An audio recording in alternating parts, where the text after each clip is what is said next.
Have you ever noticed how all the pundits in hindsight are geniuses? I mean, heading into the Virginia governor's race, which has gotten so much attention because it's one of two key gubernatorial races in this non-election year, and because a lot of the Washington press corps either lives in or is certainly familiar with Virginia, nobody really knew who was going to win. The polls were tightening.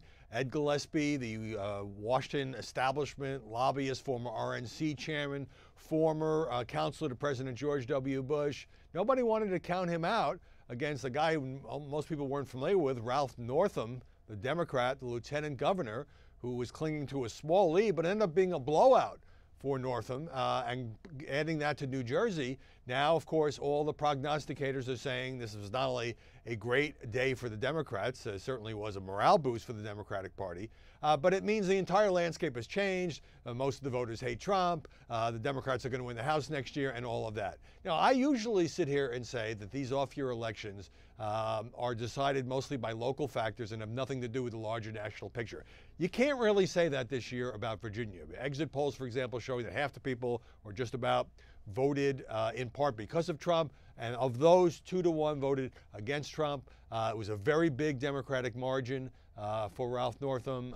He had bigger margins than Hillary Clinton, especially in those suburban counties, the Washington, D.C. suburban counties that have become more and more liberal. But here's why we shouldn't get completely and totally carried away, even though that's what we kind of tend to do on television.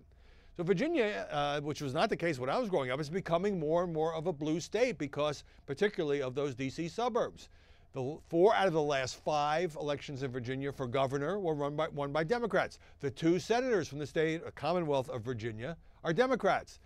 The last 3 presidential elections were won by, in Virginia, Barack Obama, Hillary Clinton.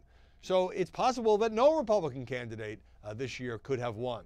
But what it really is adding a lot of texture to the analyses of what happened in Virginia is the fact that Ed Gillespie, who, as I say, knows all the reporters, was sort of caught in a no man's land. He is such a traditional establishment guy, former party chairman, that he certainly distanced himself from Donald Trump. He didn't ask him to campaign for him. He didn't ask him to raise money for him. He barely mentioned his name on the campaign trail. But at the same time, Gillespie knew he had to appeal to Trump voters, so he waded into some hot-button issues like illegal immigration, like the issue of Confederate statues that didn't seem to quite fit him, or fit him like an ill-tailored suit, but weren't enough to make the Trump supporters happy, but were enough to alienate, I think, some of the traditional Republican voters.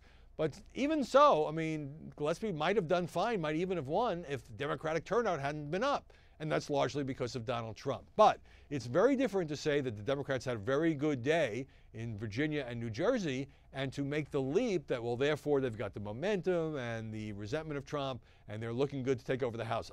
They need 24 seats to take over the House of Representatives, and many of those seats are in red states, where the terrain is going to be a lot less friendly than it was in the Commonwealth of Virginia. Now, it also depends on how many Republican congressmen retire and all of that. So there's no question that this was the best day for the Democrats, certainly since Donald Trump took office, maybe since Barack Obama was reelected, given that wipeout in 2014.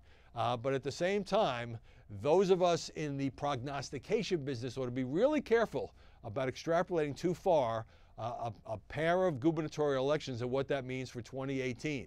The Trump presidency could look very different a full year from now, or it may not. But at this point, the crystal ball is just a little bit cloudy.